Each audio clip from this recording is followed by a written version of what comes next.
Сэтгэл биеийг дүүрсэн гэж үзээд одоо сүнс бие рүү оръё. Сүнс гэхээр монголчуудад их ойлгомжтой үг гэж бодож байна. Тэгэхээр бөөм өрөөл тэнгэр үзэлд хэд хэдэн суур онолууд байдаг.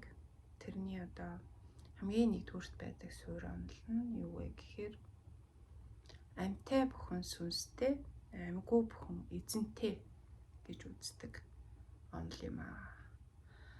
Тэгэхээр амьтай гэдэг маань үхдэг, үрждэг, төлждөг,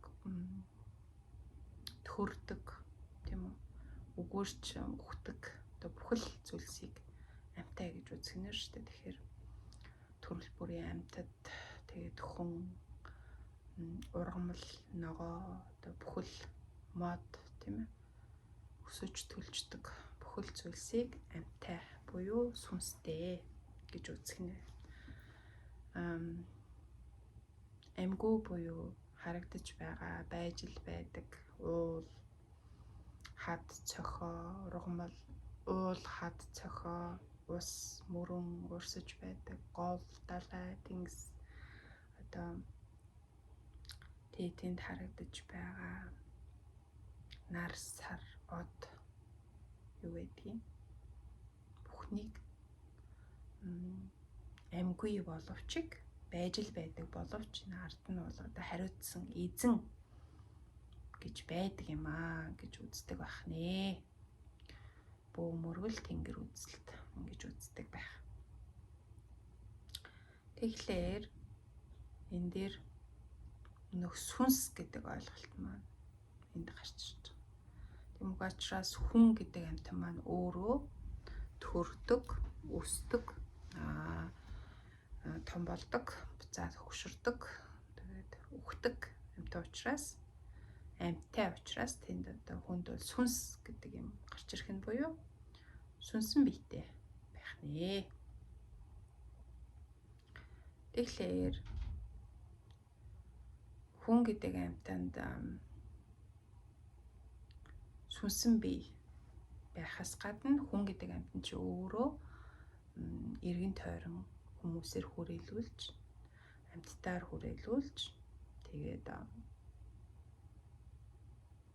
байгаль буюу одоо амьгүй нөх газар нутаг дээр уул усны хажууд ус мөрөнгөөр ундаалаад ингэж амьдардаг жамтай буюу одоо хуйлтай одоо дэлхийгээс ертөнцөөс одоо хүнд тулган хүлээлгэсэн нөхцөл байдал нь ийм амьтан шүү дээ. Тэгэхээр хүн гэдэг амьтан маань эргэн тойрондоо сүнснүүдийн одоо сүнснүүдтэй байнгын харилцаанд орж сүнснүүдийн хараа хяналтанд ор нөгөө талдаа амьгүй одоо байгалийн эздүүдийн хараа хяналтанд ор буюу одоо хаашаач зайлах газар үгүй тулган хүлээлгэсэн нөхцөл байдалд амьдардаг одоо хуйлтай амьтан байх нэ. Бөөм өргөл тэнгэр үзлийн 2 дахь том онол нь юу вэ гэхээр хохирол тарьсан бол тэрийгэ заавал төлөх ёстой гэсэн онол байдаг. Тэгэхээр хүн гэдэг амьтан л учраас тэнд хэрэгцээ байгаа тийм үү? Тэр хэрэгцээгээ хангаж биелүүлэхийн тулд нөгөө талдаа хохирлыг бол тарьж байдаг шүү дээ. Одоо байгаль тохирол тарьж байна, ус мөрөнгийн нууж байна, хүнсээр хоолж хүнсэлж байна, байгалийн зүйлсээр одоо янз бүрийн юм хийгээ тэрийгэ эдэлж хэрэглээ, дотор нь амьдраад өмсөж зүгээд ингээд амьдарч байгаа учраас энэ маань нэг талдаа бол байгальд одоо тарьж байгаа хохирол шүү дээ. Байгаль гэдэг маань одоо эзэдтэй байх нь тэгэхээр тэр эзэдүүдэд бол одоо хохирол тарьсан бол тэрийгэ төлнө гэсэн одоо үндсэн онолтой байх нэ. Тэгвэл нөгөө талдаа байнгын одоо хүмүүстэй амьтадтай ингээд зэрэгцэн хамт оршиж амьдарч байгаа учраас тэр болгоны сүнснүүд сүнснүүдийн одоо хараа хяналтанд оршдог буюу хэрвээ одоо хэн нэгний өнөөдөр чи далдуур хорлцсон, хохироочихсон, хохирол тарьчихсан бол тэр маань одоо мэдэгдэхгүйгээр нуугдаж үлдэх боломжгүй байх нэ. Тэгэхээр хохирол тарьсан л чи тэрийгээ өөрөө төлж барагдуулнаа. Буюу одоо тэр хохирлыг төлөвлөх тооцоог хэн хийгээд яваад байгаа юм гэхээр одоо тэр хохирогч тал буюу тэрний ард ямар нэгэн хүн байгаа, хүний одоо сүнс тийм ээ байна. Дахиад ан амьтан одоо байгаа бол ан амьтдын сүнс. Тэгээд байгалийн одоо эзэдийн хараа хяналт байдаг учраас хохирол тарьсан л бол тэрийгэ төлнө гэдэг одоо хуультай, онолтой мөрдөж амьдардаг байх нэ. Тийм учраас зөв хүний үйлдэл нүднээс далтас зөв байдаг гэдэг чинь дээр гарч ирж байгаа шүү дээ. Тухайн хүн үнэхээр энэ асуудлаа ойлгоод мэдээд мөн чанараа таньчихсан бол одоо би бол одоо хаач хинээс ч одоо нуугдах боломжгүй гэдгээ ойлгочихсон хүн чинь одоо нуугаад байх шаардлагагүй. Одоо үргэлжийн цаг мөнхийн л зөв амьдрахын төлөө хичээж амьдрах учраас нөгөө зөв хүний үйлдэл нүднээс далтч зөв байдаг гэдгийн учир утга нь энд байгаад байна. Тэгэхээр шашнууд дээр бол одоо бөө мөргөлтөд зөрдөг нэг юм энэ хохирол төлөвлөх асуудал дээр байдаг. Шашнуудын хувьд бол одоо хохирол тайрчихсан бол ямар нэгэн сүм хийдийн одоо гэлэн лам юу гэдгийг тэр хүн дээр очиод би ийм үйлдэл хийчихсэн юм аа гэдээ өөрөөгөө гим нүглийг илчлээд хилээд уучлаад өршөөл ирэхээр одоо тэр гим нүгэл нь цагаадаад ингээд өргүү болно гэж үздэг бол бөөмөрөлд эсрэгээрээ хэрвээ хохирол тарьсан бол тэр хохирлоо заавал төлж барагдуул гэдэг одоо юм хуультай гэж үздэг байх нэ. Ялгаа нь энэ байна. Тэгэхээр хүн гэж амьтан ч өөрөө сүнстэй учраас одоо физикийн хуулиар ч гэсэн хэлдэг тийм үү. Сүнс гэдэг бол одоо нэгэн төрлийн гарт баригдаж нүдэнд үзэгдэхгүй нөгөө сэтгэл биетэй адилхан даалт ертөнцийн асуудлаа буюу одоо хий хэлбэртэй тэгээд энерги бий гэж явдаг одоо буюу эрчим бий одоо энерги бий гэж явдаг. Тэгэхээр физикийн хуулиар ч гэсэн одоо энерги гэдэг бол устж алга болдоггүй харин хэлбэрээ өөрчлөөд ингээд оршиж байдгаа гэж үздэг хуультай шүү дээ. Тэгэхээр хүн амьтанд байгаа сүнс гэдэг юм маань эзэж устж алга болохгүйгээр хүний махан бие ингээд өхөж үрэгдээд махан бие хуураад илжрээд ялзраад ингээд дуусахад сүнсэн бие буюу нөх эрчим бие, энерги бие маань цаашаага одоо хувраад дараагийнхаа бие рүү шилжээд ингэж явдаг хуультай байх нэ. Тэгэхээр энэ дэлхий дээр түмэн одоо жива хүн амьдарч байсан одоо цаг үе бүртээ тэгээл өхөж үрэгдсэн дахиад төрдөг энэ бүрт одоо байгаа тэр энерги сүнсэн бие гэдэг бол устж алга болохгүй цаашаагаа өөр бие авч төрөх эсэн бөгөөс одоо төрөх шаардлагагүйгээр бүр ханчсан юм энерги болчихсон бол тэр нь одоо Монгол үзлэр бол Монгод тэнгэр болж одоо дахин одоо төрөл авахгүйгээр тэр оюун санаа хэлбэрээр оршин байх гэж бас нэг хэлбэр байж болох нь. Тэгэхээр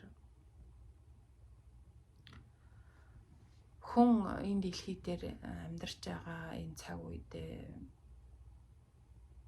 хий буюу агаараар амьсгалах нөхцөлтэй. Тэгээ агааргүй бол хүн амьд байх аргагүй. Тийм учраас агаар гэдэг маань хий ертөнц, тэгвэл тэр хий ертөнцид маань одоо энергийн бие буюу сүнс биенүүд одоо оршиж идэг байх бидэнтэй зэрэгцээд. Тэгэхээр хин нэгэн хүнд одоо хохирол тариад далдуур нуцаар хохирол тарьсан нууцсандаа одоо тухайн махан биетэй хүн мэдгүй явж байгаа би ингээд сэтгэл амар байж болшгүй нэ штэ. Ягаад тэгэхээр тухайн одоо махан биетэй амьд яваа хүний чинь бас нэг одоо газраас ургаагүй хүнээс төрсөн учраас аав ээжтэй дэшээ аав ээжтэй буюу өвөг дээдстэй тэр өвөг дээдс нь үргэлжлээд хэдэн түмэн жилээр яваад ирсэн тийм ээ. Тэгтэл одоо нэг ийм дэлхий дээр хий ертөнц бодит ертөнц гэдэг хоёр юм дээр зэрэгцээд оршиж байгаа учраас бие биенийг харах хянах боломжтой буюу өнөөдөр чи хин нэгэн хүнийг хохироцсон тэргээ нуугаад далдлаад өнөөгийн цагийн хуулиар шийтгэл аваагүй байсан ч гэсэн тухайн хүний одоо өвөг дээдсийнх нь энергийн бие буюу одоо тэнгэр болсон ч байт юм уу харж манж явдаг сахиул онгод гэж ярьдаг одоо сүнсэн биетэй энерги биетэй оюун ухаантай тэр хийд агаарт байгаа тэр зөвлөдөд одоо хохирлоо төлөх буюу тэр сүнснүүдийн одоо байнгын хараа хяналтанд оршдог юмаа гэдэг үндсэн онлоо хүн мэдчихвэл түтнээсээ алдчих хүн зөв явна гэдэг л гүн хаан руу төвгүй шилжиж байгаа юм л да. Тэгэхээр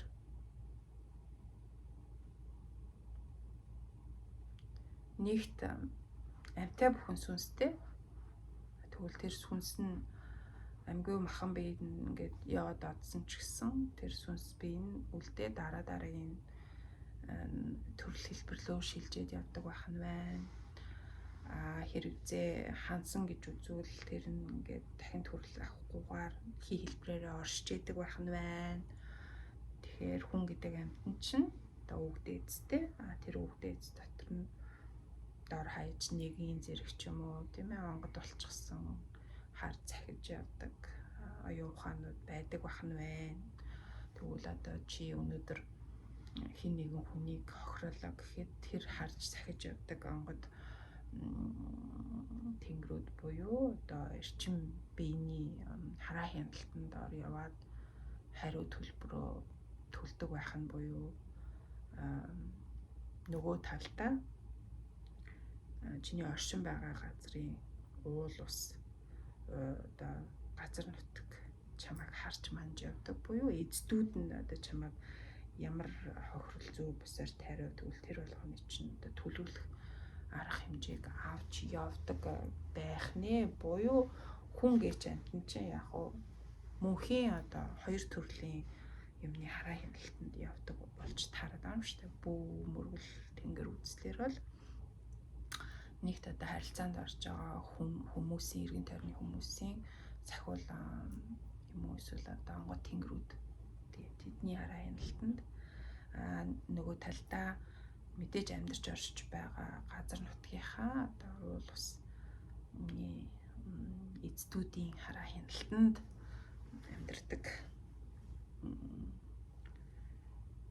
Учираас одоо нүднээс алдчихсан зүг байхаас өөр одоо тэнд гарц гаргалгаа байхгүй болж таарч байгаа юм л да. За бөө мөргөл тэнгэр үзлийн хувьд ийм хоёр онол сүнстэй холбогдох нэ. Тэгвэл сүнс бие гэдэгт одоо жоохон бас өөр юуг хамаатуулж үздэг вэ гэхээр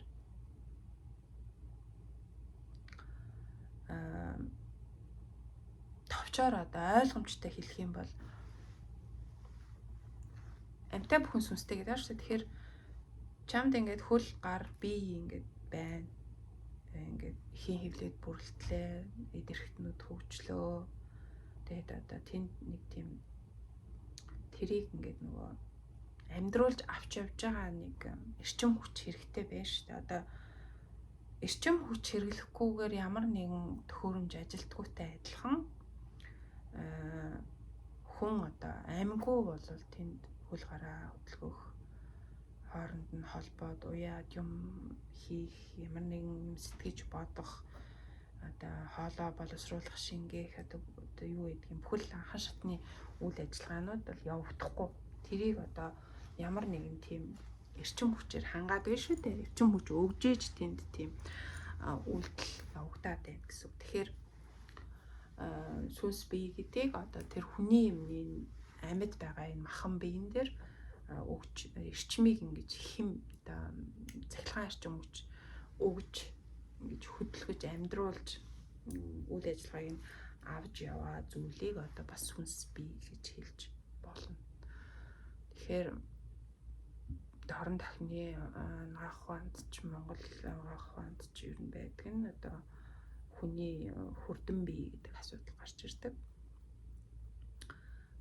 Тэгэхээр тэр хүрдэн бие гэдэг маань хүнийхээ биеийг ингээд тойроод эргэлдээд байж идэг. Буюу тэр эргэлтэн дээрээс одоо нөгөө эрчим хүчээ тодорхой эрхтнүүд рүү ингэж өгч ингэж хүргэж ингэ салахгүй ингэж байгааг хүрдэн бие гэж хэлээ та. Тэгэхээр ерөөхдөө 108 хүрдэн биетэй дахиад 108 хүрдэн бие маань цаашаа бүр олон салахаар 9,000 хүрдэн бие гэж салдаг. Гэхдээ товчоор ерөнхийдөө бол бүр багцлаа том багцлаад ерөөхдөө одоо энгийн хүн бол нэг 7 хүрдэн биетэй байна гэж үздэг. Тэгэхээр одоогоор бол нөгөө чакрач гэж ярьдаг. 7 чакра, аура гэдэг гэж яриад байгаа ч юм уу. Ерөөхдөө монгол хэлээр бол хүрдэн бие гэсэн ойлголт. Тэгэхээр тусынхаа одоо бүсчилсэн эрхтнүүдтэй удирдамж өгч сахилгаанаар хангаж зохицуулж байгаагаар нь одоо 7 хуваагаад байна л гэж хэлэх юм л да. Тэгэхээр хүний сүнс бие буюу энэ ам бие, энэ хүрдэн бие маань бас нэг тижээгддэг нэг юм байна шүү дээ. Хаанаас ямар тижэл авах уу гэдэг. Нэгдүгээр хүн бол махан бие маань хоол хүнс идээд гаднаас тийм ээ амаар хоол хүнс авч байна. Дахиад агаараар амьсгалж агаар идэж байна тийм ээ. Дахиад усаар одоо хүнсэлж байна. Гэдэгтэй адилхан хүний сүнс бие, хүрдэн бие маань хаанаас одоо энэ их эрчим энерги авдаг юм бэ гэхээр нөгөө байгалийн эрчим энерги буюу нар, сар, од тэгээд хүний тарих өөрөө бас эрчим хүчний их усүр. Учраас тархинд одоо цэник хураагддаг байна. Одоо тэр тархинд хураагдсан цэнигээр тарих ажиллаад эргэтэн системүүдэд удирддаг байх нь бай. Тэгэхээр хүн байгалийн амьтан учраас яагаад хүн гэдэг амьтан нар сар үзэж явах ёстой юм. Одны гэрэл одыг харж явах ёстой юм гэхээр өнөөхөл нөгөө сүнс биендээ буюу хүрдэн биендээ эрчим одоо хооллох буюу эрчим хийм авахын тулд хүн заавал байгалийн эдгээр зүйлүүдтэй одоо харилцаанд ордог ёстой жамтай байх нэ. За тэгвэл одоо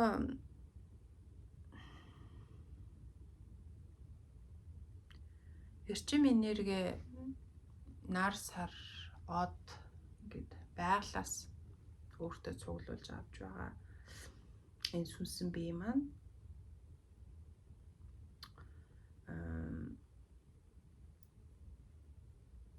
байгалийн хоолт гэж нэрлэж болж байна. Буюу одоо зөх жамаараа явж байгаа, зөв сайхан явж байгаа сүнс бол байглаас одоо энэ бүх эрчмээ өөртөө татдаг байх нь байна. Тэгвэл энэ агаарт байгаа тэр олон одоо сүнс биенүүд уул нь бол одоо зохицуулалтаараа дараагийнхаа хэлбэр рүү шилжээд ингээд явах ёстой, тийм ээ. Гэтэл тэгж явж чадахгүйгээр гаццсан одоо асуудал үүссэн тийм сүнсэн биенүүдээс байна. Тэгэхээр тэр сүнсэн биенүүд маань одоо юугаараас хооллох вэ гэдгээсээ шалтгаалаад дахиад нөгөө сайн сүнс, муу сүнс гэдэг байдал руу шилжиж байгаа буюу махан биеинд өнгөрөөд хүчгсэн чиг байгалийн одоо гэрэл нарсаар одоос өөртөө эрчим хураагаад хооллоод явах юм бол энэ одоо онгод тэнгэрч гэдгсэн үү, сахиул дагуул онгодч гэдгсэн үү одоо сайн сүнс ахна. Тэгвэл эсрэгээрээ махан бие үгүй болчихсон учраас нөгөө өчүүхэн үлдсэн сүнсэн бие маань одоо хялбар хоол олж идэхийн тулд ингээ зэрэгцээд оршиж байгаа хүний ертөнцид байгаа амьд амьтай биетүүдийн хураацсан байгаа нөгөө сүнсэн биедээ хүрдэн биедээ хураацсан байгаа тэр эрчим энергиэс нь очиж өөртөө татаж авах буюу амьд амьтдын эрчмээр хооллох гэдэг хэлбэрлөө бас шилжиж болж байгаа. Одоо тэр хэлбэртэйг нь бол одоо муу сүнс буюу бидний нэрлэхээр хар сүнс, чөтгөр, тэрэн, одоо ороолон юу гэдгийг одоо 9 шидээр нэрлэдэг шүү дээ. За тэгэхээр хар цагаан хоёлоо зэрэгцэж идэг, сайн муу хоёлоо зэрэгцэж идэг энэ дэлхий дээр одоо хар цагаан хоёр сүнс хоёлоо л оршдог байх нэ.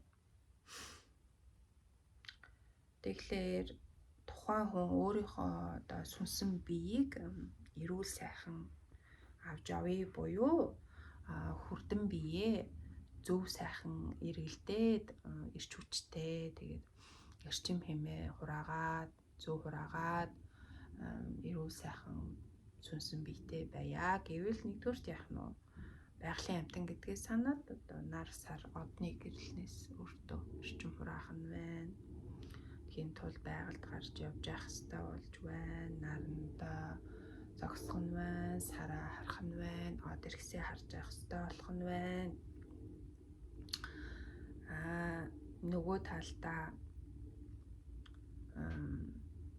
тэр зэрэгцээд оршиж байгаа муу сүнснүүдэд өөрийнхөө одоо хүрдэн биений эрчмийг сорвуулаад алдаад байхгүй тулд өөртөө хамгаалалт гэдэг юм үүсгэх хэрэгтэй болж ирэх нэ. Тэгэхээр сүнсэн биений эрүүл мэнд дээр нэгдүгээр байгалийн гэрэл нар сар одноос өөртөө эрчим хураахаас гадна муу сүнснүүдээс өөрийнхөө эрчим биеийг хамгаалалт мэдлэг гэдэг юм хэрэг болдог баг. Тэгэхээр альва нэг юмнаас өөрийгөө хамгаална гэдэг одоо хамгийн үр дүнтэй одоо чадaltaй арга хамгаалалт гэж юу вэ гэхээр би бол нэгдүгээр мэдлэг гэж тухайн асуудлынхаа талаар ургуулan бодоод уншиж судалсан дээрээ ургуулж бодоод тэрийгээ өөртөө мэдлэг болгож авсан тохиолдолд энэ бол одоо хамгийн том хамгаалалт гэж бол би үзнэ. Тэгэхээр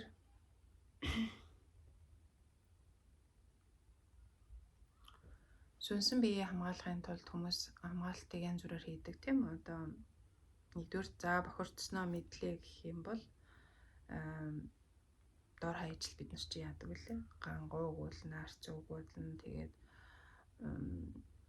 нар тийм ээ? Нарны гэрлээр ариутгах нь, галаар ариутгах нь, тэгээ сархтаар ариулж цэвэрлэн, тэгэл одоо дараагийн шатныхаа арга хэмжээ рүү ордог шүү дээ. Сайн үздэг, хардаг, бөө удган хүн дээр очино, лам хар дээр очино, одоо юу гэдгийг шулам чөтгөр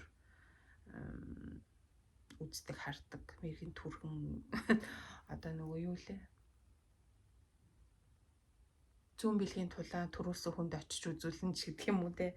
Ингээд дараагийнхаа асуудал руу хүмүүс шилждэг шүү дээ. Гэхдээ явж эцсийн дүндээ хамгийн том одоо хамгаалалт чадaltaй бүр дахин давтагдчихгүй хамгаалж юу гэхээр тухайн асуудлынхаа тухай мэдлэгтэй болох, цогц мэдлэгтэй болох гэдэг бол одоо хамгаалтын хамгийн төгс хэлбэр гэж бол би хэлнэ.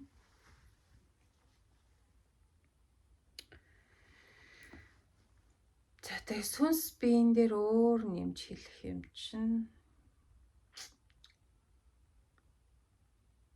яагаад одоо хүмүүс ингэж өөр байгаад байдیں۔ Гэдэг. Угаасаа хүн өөр тийм үү, одоо бүхэл махан биен ч өөр,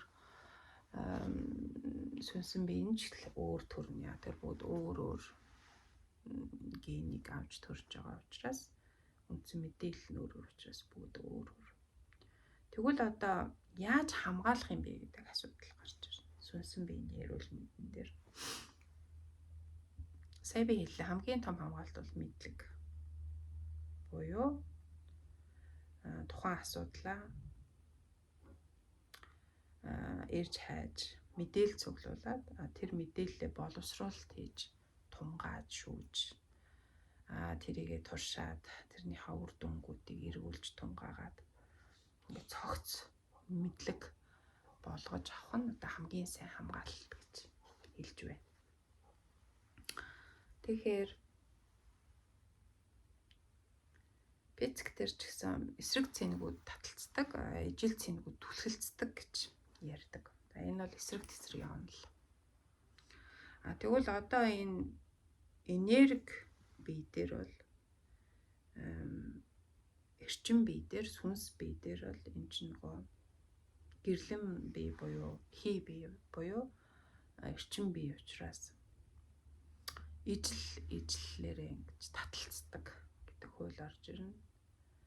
Тэгэхээр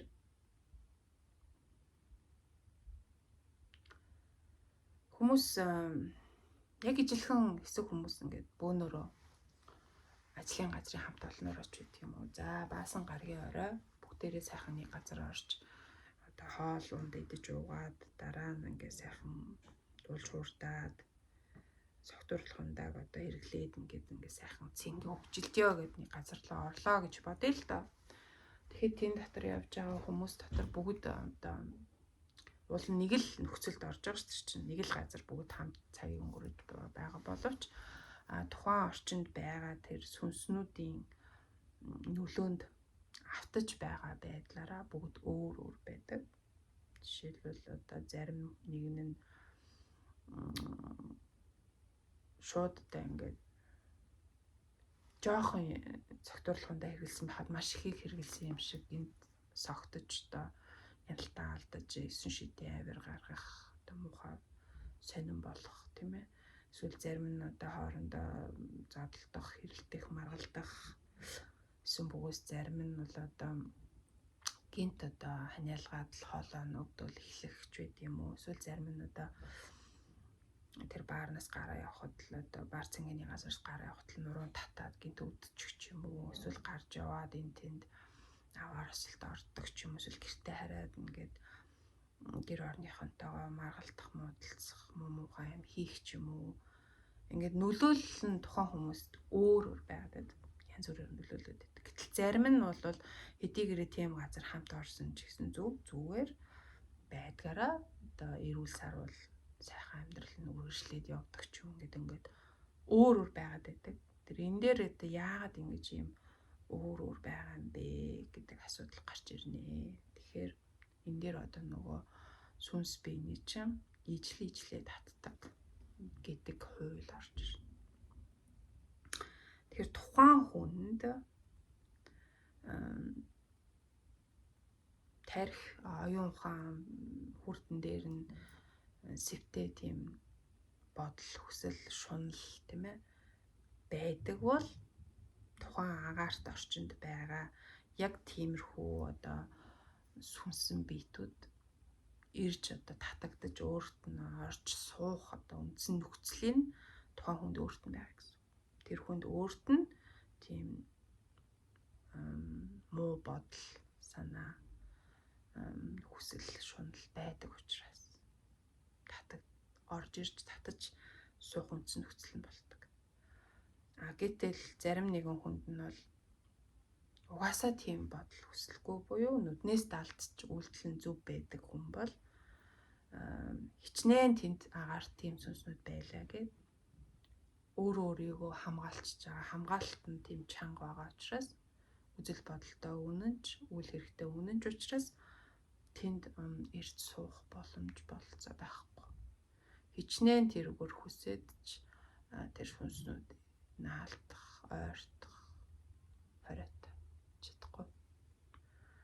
Учраас тэр хүн байдгаараа зүгээр байгаа л гараа авч байна. Гэтэл зарим нэгэн хүнд жишээлбэл бие нүдэж эхлэнэ гэдэг маань юу гэхээр хэдийгээрээ тэр хүн ингээд оюун бодолд нь тийм муу бодол, шунал, хүсэл байхгүй ч гэсэн одоо хоолой хэсэг хаваараа ч юм уу, цээж уушиг хаваараа, нуруу хаваараа ч гэдэг юм уу, одоо хүрдэн биеийн жоохон дутагдaltaй, савлгаатай, эргэлддэг, жоохон тийм сул талтай бол одоо яг тэр орчинд байгаа тиймэрхүү төрлийн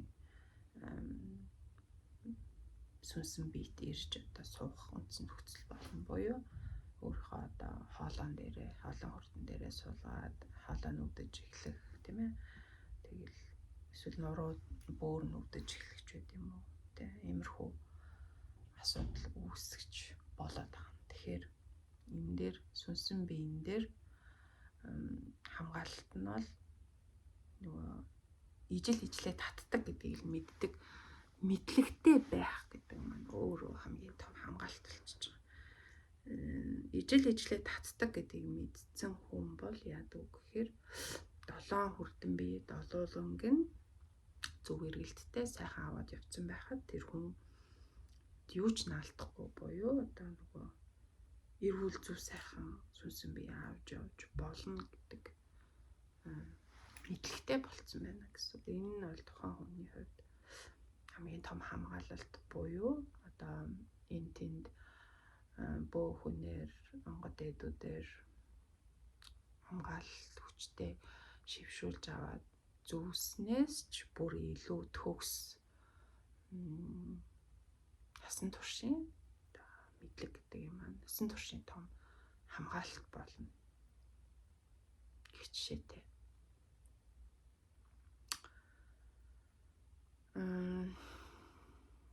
Тэгэхээр өнөөдөр ярьсан сэдвээ базаад хэлэх юм бол би юу ярьсан бэлээ? Монголчууд хүний хүслийг маш их анхаарч үздэг байж хүслэнд хүрч байгаа хүн аз жаргалтай байна гэж үзэж байгаа учраас улс орн маань, засаг захиргаа маань хүний хүслийг яаж зөв байлгах вэ гэдэг дээр л анхаарч эхэлсэн байна. Онол боловсруулсан байна. Сайн сайхан хүслийг нь л авч үзээд одоо тэрийг 9 төрөлд хуваагаад бүх хүслийг нь 9 ширхэг зүйлд хуваачаар тухайн хүнд их ойлгомжтой, зэгцтэй болж байгаа. Энэ хүслээ 9 тийшээ хуваагаад тэгээд тэр хүслүүдийг нь эхнээс нь ингээ биелүүлээд явах юм бол тухайн хүн аз жаргалтай амьдрнаа гэдэг суурь онол байна. Тэнгүүт одоо тэр 9 хүслийн хамгийн ихэнд байдаг эрүүл энхийн хүсэл гэдэг талаар өнөөдөр ярьлаа. Тэгээ эрүүл энхийн хүсэл дотор монголчууд махан бие, сэтгэл бие, сүнс бие гэдэг 3 биений эрүүл мэндийг авч үзчихэж энэ эрүүл энхийн хүсэл маань утгаараа цогцороо бүтэн болдог байх нэ. Дараагийн удаа дээр энэ 3 махан бие, сэтгэл бие, сүнс бие дээр жишээ татаад орчин үед энэ цаг үед энэ хүслээ яаж удирдах, яаж зохион байгуулж, яаж одоо энэ дээр биелсэн биелээгүй гэдэг үнэлгээ дүгнэлт өгөх вэ? цаашдаа жилд ч байдаг юм уу, сард ч байдаг юм уу, энэ эрүүл энхийн хүслийг хэрхэн цааш нь авч явах юм бэ гэдэг илүү тийм практик байдлаар бас жишээ татаж ярих гэж бодож байна. Сонссон та нартай баярлалаа. Баяртай.